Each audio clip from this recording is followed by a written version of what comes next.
Spoštovani udeleženci rehabilitacijskega programa Slovenskega združenja bolnikov z limfomom in levkemijo ter vsi drugi bolniki s krvnimi in pa drugimi raki. Želimo vam povedati, da rehabilitacijski program, ki ga izvajamo sedaj že več kot 3 leta, sedaj v tem času novega koronavirusa nismo ustavili, temveč poteka preko medijev. Poskušamo za vas posneti vse vsebine, torej vseh delov rehabilitacijskega programa. To pomeni redne telesne aktivnosti s podporo fizioterapevta ali kineziologa, redno prehransko podporo z delavnicami kliničnega dietetika in pa redno psihoterapevtsko podporo s podporo psihologa. Hematološki bolniki so posebej specifična populacija in okužba z novim koronavirusom lahko pomeni na nek način tudi smrtno obtožbo. Že sama krvna bolezen je okvara imunskega sistema, hkrati pa potem še zdravljenje z biološkimi zdravili in citostatiki dodatno pripomore k okvari imunskega sistema. Zavedati se je potrebno, da so vsi ukrepi, o katerih slišimo iz medijev, zelo pomembni, dodati pa je potrebno še kaj. Res se je pomembno izogibati množicam ljudi oziroma vsaki možnosti izpostavljanja okužbi. Tudi na hematološkem oddelku in ambulanti kliničnega oddelka za hematologijo smo to pogledno zelo previdni in vse ukrepe izvajamo še bolj resno, kakor na vseh vstopnih točkah v klinični center.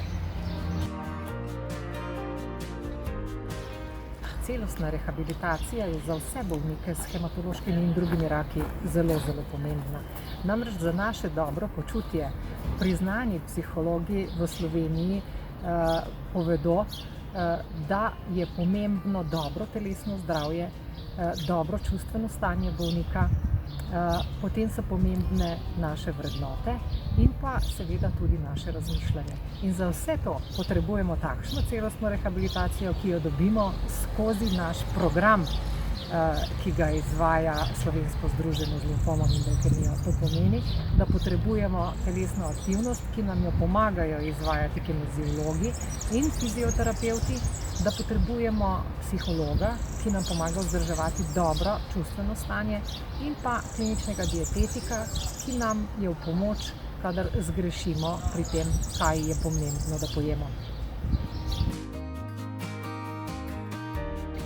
Kadar ste v zadregi in ne veste, kako bi se celostno ukvarjali v tej situaciji z novim koronavirusom sami s seboj, si lahko ogledate vsebine na domači strani Slovenskega združenja z limfomom in levkemijo, kjer je veliko posnetega za vas s strani kliničnih dietetikov, psihologa in pa fizioterapevta in kineziologa. Tako da te vsebine najdete tam.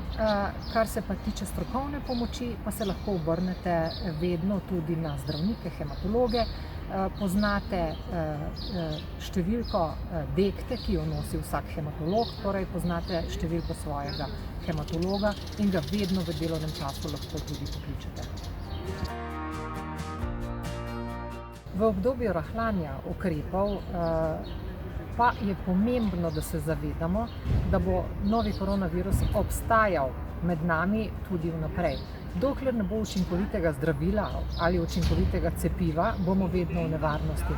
Tako da naučimo se ukrepov higiene, ki jih sedaj poudarjajo praktično vsi mediji in o katerih vam govorimo tudi mi, zdravstveno osebje, in te ukrepe vzdržujmo vnaprej, ker nam nič ne bodo škodili v vsakdanjem življenju. Vsekakor nam bodo pa koristili, da se izognemo neki nepričakovani okužbi, stiku z okužbo in tako naprej.